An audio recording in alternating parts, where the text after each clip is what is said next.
तुम्हारी महफिल में फिर से लौट आया हूँ, अंदाज वही है अल्फाज नहीं लाया हूँ। चलिए शुरू करते हैं केमिकल काइनेटिक लेक्चर सेकंड। अब पिछले लेक्चर में हमने पढ़ा था कि रेट जब भी हम रिएक्टेंट के लिखते हैं तो उसके आगे नेगेटिव साइन लगाते हैं, माइनस साइन लगाते हैं। पहली बात तो ये समझ लीजिए, रेट का मतलब है स्पीड। किसी भी केमिकल रिएक्शंस की स्पीड के बारे में जब भी हम बात करते हैं, स्पीड चाहे किसी की भी हो, आपकी हो, तो वो हमेशा पॉजिटिव होती है। कभी नेगेटिव स्पीड होती है क्या? नहीं होती है ना। गाड़ी चल रही है, क्या कभी आप बोलते हो कि गाड़ी मेरी स्पीड नेगेटिव में है, -5 किलोमीटर/आवर चल रही है? नहीं ना। तो स्पीड हमेशा पॉजिटिव होगी, इसलिए उसके आगे नेगेटिव साइन लगाया था। अब आपके सामने प्रूव करने जा रहे हैं। चलिए, ए कोई रिएक्टेंट है और प्रोडक्ट पी में वो कन्वर्ट होता है। समझ रहे हैं ना बात को? जब टाइम जीरो था, रिएक्शन शुरू ही नहीं हुई थी, तो प्रोडक्ट बना ही नहीं था, मतलब जीरो। और शुरू में इनिशियल कंसंट्रेशन को हमने मान लिया A0। क्या मान लिया? A0। टाइम जब किसी भी टाइम पे t पे 5 सेकंड बाद, 10 सेकंड बाद उसकी कंसंट्रेशन 80 रह गई, कुछ प्रोडक्ट बन गया, तो 80 क्या है? Left concentration of reactant. A0 क्या है? Initial concentration of reactant. x क्या है? अच्छे से देख लीजिए, x क्या है? Product concentration at time t। किसी टाइम t पे प्रोडक्ट की कंसंट्रेशन है कि कितना प्रोडक्ट बना है। अब प्रोडक्ट बन गया, इसका मतलब रिएक्टेंट कुछ कम हुआ है, तो 80 less than A0, A0 is greater than 80। Simple. Rate of deformation कैसे लिखते हैं आप बताइए? रेट ऑफ डिफॉर्मेशन मतलब डिफॉर्म कौन होगा? रिएक्टेंट होगा। तो रेट ऑफ डिफॉर्मेशन कैसे लिखेंगे? D change in concentration of reactant upon में change in time, dA concentration upon में dt। चलिए शुरू करते हैं। रेट, इसी को हम रेट भी लिख देते हैं, रेट ऑफ डिफॉर्मेशन भी लिख देते हैं, कोई बात नहीं है, सेम बात है। हमेशा हम क्या करते हैं? फाइनल माइनस इनिशियल करते हैं, फाइनल माइनस इनिशियल। तो फाइनल कंसंट्रेशन कितनी है इसकी? फाइनल मतलब टाइम t पे 80 minus A0, 80 minus A0। Time कितना? फाइनल कितना? t, इनिशियल कितना? A0, t minus 0। AT कितना है? AT है भैया A0 माइनस x। AT को ऐसे भी लिख सकते हैं ना, A0 माइनस x। A0 में से x बन गया तो बच गया कितना? AT बच गया, यही बोल सकते हैं ना। तो AT की जगह रख सकते हैं हम A0 minus x, A0 upon में t। इससे ये कैंसिल हो जाएगा, समझ रहे हैं ना बात को? तो माइनस x अपॉन t। तो रेट ऑफ डिफॉर्मेशन बात को समझिए, स्पीड है, ये स्पीड कभी भी नेगेटिव नहीं होती है। इस नेगेटिव को पॉजिटिव बनाने के लिए हम इसके स्टार्टिंग में इससे पहले नेगेटिव साइन लगाते हैं। क्या ये समझ में आ रहा है आपको? तो इसलिए हम इसको क्या बोलेंगे? पॉजिटिव है। समझ में आ गई बात? इन सब में क्या हो जाएगा? अब नेगेटिव साइन आगे आ जाएगा। ठीक है, ये बात आपको समझ में आ गई। Rate of formation of P, product बन रहा है तो फॉर्मेशन P का होगा। तो concentration, change in concentration of product upon में चेंज इन टाइम। प्रोडक्ट की concentration final minus initial. Final कितनी? x, इनिशियल 0, तो final minus initial x minus 0, t minus 0, कितना आ गया? x by t. Rate of deformation always equal to rate of formation, या यूं कह सकते हैं कि रेट इक्वल होगा। रेट क्या होगा? इक्वल होगा। चेंज इन कंसंट्रेशन, इसके आगे माइनस साइन लगेगा, तभी जाकर के x बाई टी दोनों इक्वल हो पाएंगे। यहां तक सबको समझ में आ गया? चलिए आगे हम फैक्टर्स में एक रेट के बारे में पढ़ चुके, अब कंसंट्रेशन की बारी है। Concentration of reactant. अब according to rate law expression क्या बोलता है कि जितना भी, सुन लीजिए बात ध्यान से, कि जितना ज्यादा रिएक्टेंट लेंगे प्रोडक्ट उतना ही ज़्यादा बनेगा। समझ रहे हैं ना बात को, कि जितना ज़्यादा रिएक्टेंट लेंगे उतना ही ज़्यादा प्रोडक्ट बनेगा। रिएक्टेंट कम अमाउंट लिया है तो प्रोडक्ट भी कम बनेगा। तो according to rate law, rate is directly proportional to concentration of reactant, R stand for reactant, concentration of reactant, और उसकी पावर n कर दी। ये एक्सपेरिमेंटल डाटा है, ये एक्सपेरिमेंट की हेल्प से ही हम कैलकुलेट कर सकते हैं। n stand for order of reaction, ये एक्सपेरिमेंटल डाटा है, एक्सपेरिमेंट की हेल्प से हम इसको कैलकुलेट कर सकते हैं। प्रोपोर्शनलिटी साइन हटाने के लिए क्या लगा दिया कि k को हम रेट कांस्टेंट भी बोल देते हैं और वेलोसिटी कांस्टेंट भी बोल देते हैं। रेट कांस्टेंट बोलो या वेलोसिटी कांस्टेंट। तो rate equal to k into concentration of reactant raised power n। हमने कोई जनरल एग्जांपल लिया है।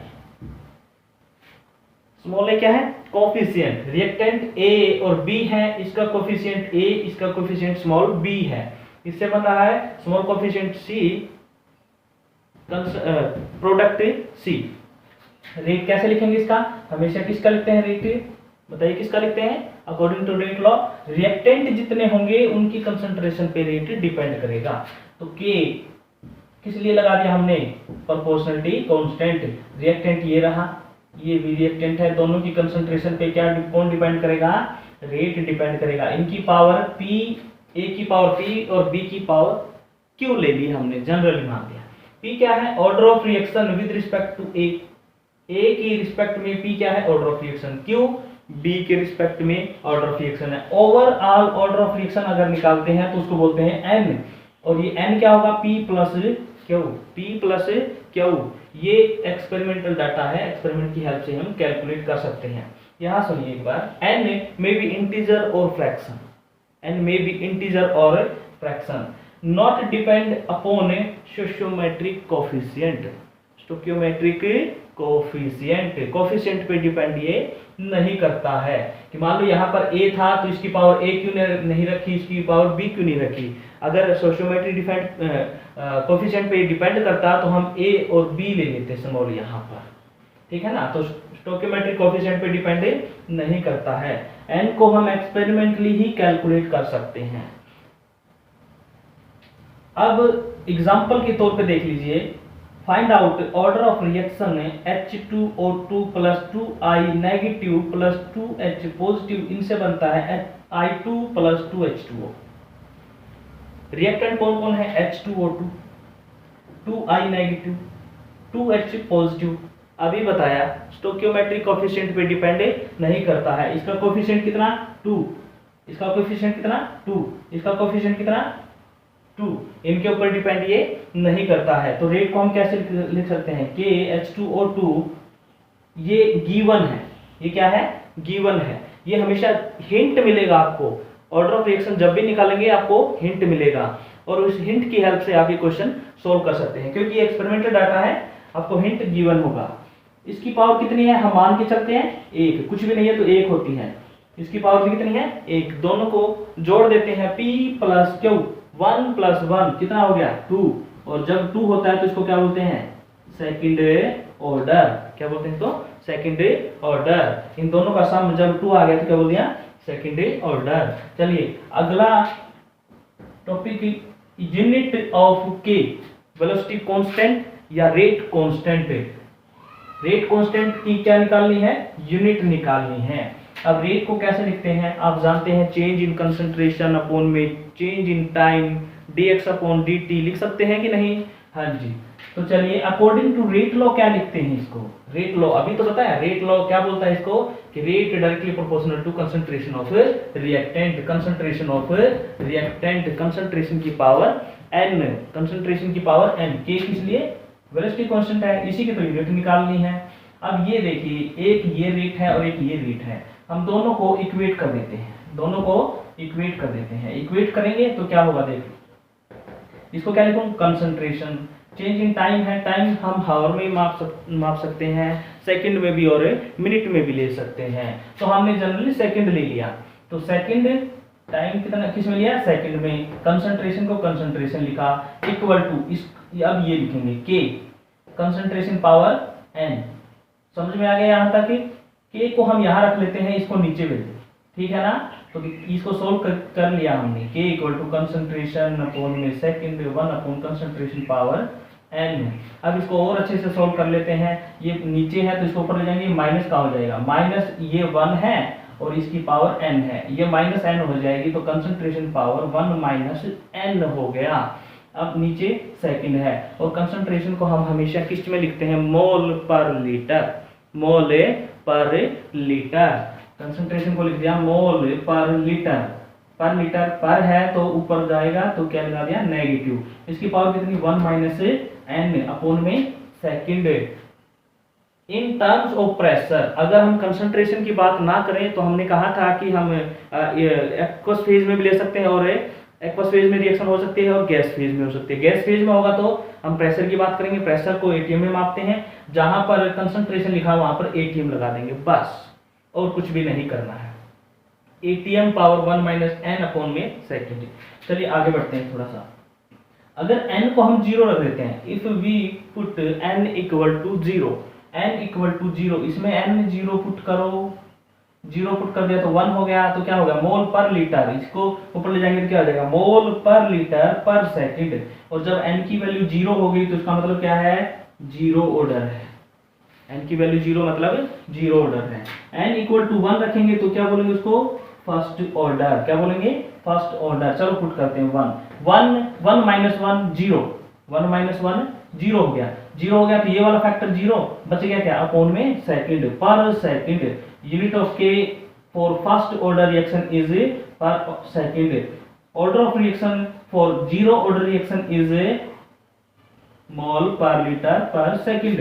इफ n इक्वल टू 2, और n को जब हम 2 पुट करते हैं तो ये होता है second order reaction. Second order reaction unit निकालनी है के की, तो यहाँ पर 2 पुट कर दो। 1 माइनस 2 माइनस 1, ये माइनस 1 है तो देखो माइनस 1 है तो इसको सोल्व कर सकते हैं, ये हो जाएगा लीटर, इसका माइनस 1 प्लस का हो जाएगा लीटर पर मोल पर सेकंड, और इसको लिख सकते हैं पर मोल फिर लीटर पर सेकंड। समझ में आ गया? ये आपका ऑर्डर ऑफ रिएक्शन की यूनिट, रेट कांस्टेंट की यूनिट निकाल। जनरली फोटोकेमिकल रिएक्शन जो होती हैं वो 0 ऑर्डर रिएक्शन होती है। फोटोकेमिकल रिएक्शन जो होती हैं वो जो सनलाइट की प्रेजेंस में होती हैं वो क्या होती हैं? 0 order reaction. For example H2 plus Cl2H mu 2HCl बन गया। H म्यू क्या है? Light, sunlight. Photochemical reaction. Decomposition of HI on gold surface, decomposition of NH3 on platinum surface, ये तीनों एग्जांपल क्या है? 0 ऑर्डर रिएक्शन के एग्जांपल हैं। अब ये क्वेश्चन देता हूं मैं आपको, ये 3 क्वेश्चन मैंने आपको दिए हैं और ये तीनों क्वेश्चन आपने सोल्व कर लेने हैं। कैसे? 2A रिएक्टेंट है और प्रोडक्ट कितना है? P है, जिसका कोफिशिएंट कितना है? 3। कोफिशिएंट अलग लिए हैं, याद रखना, कोफिशिएंट अलग लिए हैं। रेट ऑफ रिएक्शन में आप कोफिशिएंट यूज करोगे, यहां देख लो, note for rate of reaction we need balance chemical equation. तो इसको बैलेंस करते हैं। देखो बैलेंस केमिकल इक्वेशन आप बैलेंस बहुत अच्छे से कर सकते हैं, कई तरीके हैं बैलेंस करने के भी, और जब बैलेंस करते हैं बैलेंस केमिकल रिएक्शन में रेट ऑफ रिएक्शन निकालने में हेल्पफुल होती है। और जब हम फॉर्मेशन या डिफॉर्मेशन की बात करते हैं तो वहां पर हमें बैलेंस केमिकल इक्वेशन की जरूरत नहीं होती है। ये बात एक बार नोट कर लेना आप जनरली। तो इस रिएक्शन में हम आपको क्या निकालना है? रेट ऑफ रिएक्शन निकालनी है। रेट ऑफ फॉर्मेशन ऑफ किसका? Rate of formation of product होता है। Rate of deformation of reactant ये निकालना है आपने। सेम इसमें है rate of formation of NO gas, sorry, rate of formation of NO gas in reaction is 1.6 into 10⁻⁻⁴ metre पर सेकंड। इसने रेट दे दिया, स्पीड दे दी फॉर्मेशन ऑफ NO गैस, और रिएक्शन ये है 2NOBr से बनता है 2NO प्लस Br2, ये बनते हैं। और इसमें आपको NO इसकी फॉर्मेशन दे दी, इसकी फॉर्मेशन दे दिया, तो अब निकालना क्या है? आपको निकालना है आपको रेट ऑफ रिएक्शन और rate of deformation of NOBr। Deformation मतलब कंज्यूम होगा। अगली रिएक्शन देख लो, H2 प्लस I2 से बनता है 2HI, इसमें रेट ऑफ डिफॉर्मेशन दे रखा है, किसका? Rate of deformation of H2 दे रखा है 10⁻⁴ मोल पर लीटर पर सेकंड। ठीक है, रेट ऑफ फॉर्मेशन निकालना है अपनी, रेट ऑफ फॉर्मेशन निकालना है। क्या समझ में आ गया? ऑर्डर ऑफ रिएक्शन क्या होगी? इसकी ऑर्डर ऑफ रिएक्शन क्या होगी? इसकी ऑर्डर ऑफ रिएक्शन बता सकते हैं क्या? मान लो कि किसी का K की वैल्यू दे रखी है, सॉरी यहाँ पर ये मीटर पर सेकंड आएगा, मीटर पर सेकंड, मीटर पर सेकंड। अब ऑर्डर ऑफ रिएक्शन जब भी निकालनी है, मैं कहता हूँ कि K की वैल्यू किसी ने दी है 6.259 इंटू 10⁻⁻² मोल पर लीटर पर सेकंड दी है, तो इसकी ऑर्डर ऑफ रिएक्शन बता सकते हैं क्या? ऑर्डर ऑफ रिएक्शन बता सकते हैं क्या इसका? तो यहाँ पर कुछ भी नहीं देखना, इस वैल्यू को तो देखना ही नहीं है। K की वैल्यू देख लो ना, यहाँ पर कितनी वैल्यू दे रखी है? -1 पर सेकंड, पर सेकंड दी है, तो पर सेकंड देख लो यूनिट किसकी है? इसकी है या नहीं है? इसकी है क्या? हाँ जी इसकी है। तो क्या हो गया ये? ऑर्डर ऑफ रिएक्शन क्या हो गया? First order. ये क्या आ गया? First order. आज के लिए इतना काफी है।